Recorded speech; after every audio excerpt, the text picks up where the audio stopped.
lumpiang baboy. Ayan. Kasi kanina namalingki ako. Then, you know already, right? Because this coming November is my birthday. That's why I cook lumpiang baboy. Kanina kasi doon ako, namalingki ako. Bumili ako ng 1 kilong giniling and then ginmix ko kaagad doon. Yung giling ko na kaagad doon. Para na hindi na ako mahirapan kasi masyadong mahirap ng mga sibuyas, ganun. Kaya, sabi ko, pagdating nila ng bahay, yun na lang ang pag-mix ko. Bigyan natin ng isang kutsara. Kasi, depende naman siguro yun eh. Pero ako, lagyan ko ng cornstarch para medyo mag-okay. Para medyo malupot-lupot siya. Yan. Yan. Next. And then, depende sa inyo kung magagamit kayo ng syrup. Pero ako, magamit ako. Pero konti lang ng asin ha. Pero hindi ako masyadong maasin. Kasi alam niyo naman ngayon, masyado tayong delikado sa asin. Then, log. Dalawang itlog.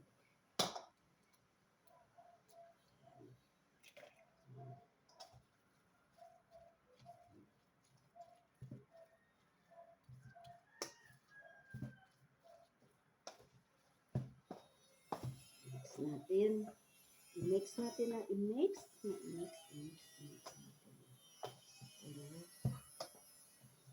Siya. Mag-mix siya.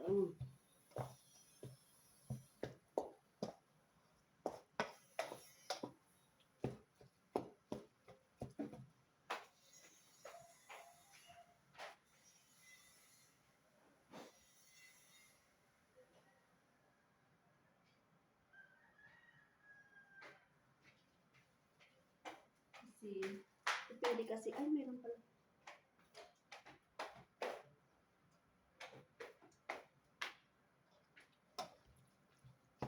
Mix lang. Para siya.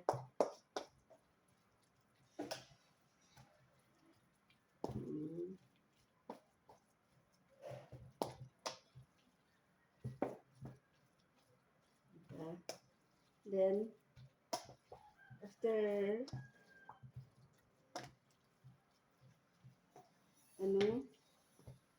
ibabad muna natin. After 2 or 3 hours, ayun. Ako kasi, ang iba kasi na direct nila kabalot, diba? Nabalot nila direct na hindi nila ako gina-half cook ko. Yung maluto ang karne niya. Ay, yung medyo half ang pagluto ng karne. Then, after that, yun ang pagbalot ko. Kasi, minsan kasi, baka hindi maluto ang karne niya, parang hindi siya okay.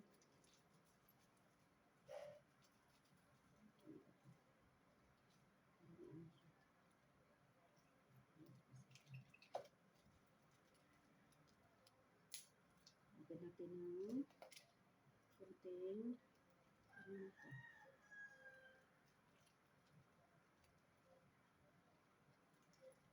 paminta. Kunti lang. Parang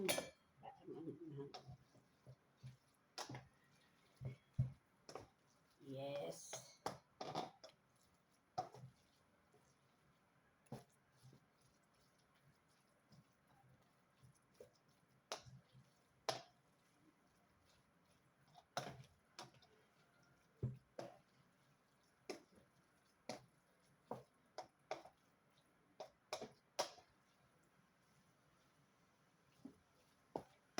Kailangan i-mix natin mabuti kasi meron kasi pag hindi mo kasi din-mix mabuti, yung iba masarap, yung iba masarap. Yung iba, yung medyo, ano, hindi siya, yung iba, yung parang walang asin, ganun. Kaya, need i-mix. Ay, pungging. So, diba? Medyo sticky-sticky na siya.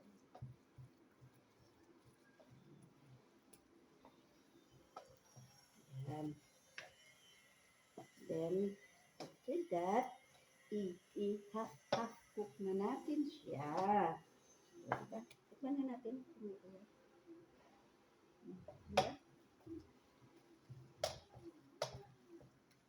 Ipabayaan lang muna natin ito hanggat sa ano siya, mag-mix, ano siya. Okay, bye-bye, go, later, i-ano ko na siya, i-half cook ng mga kahit 10 minutes siguro, then, palamigin, and then,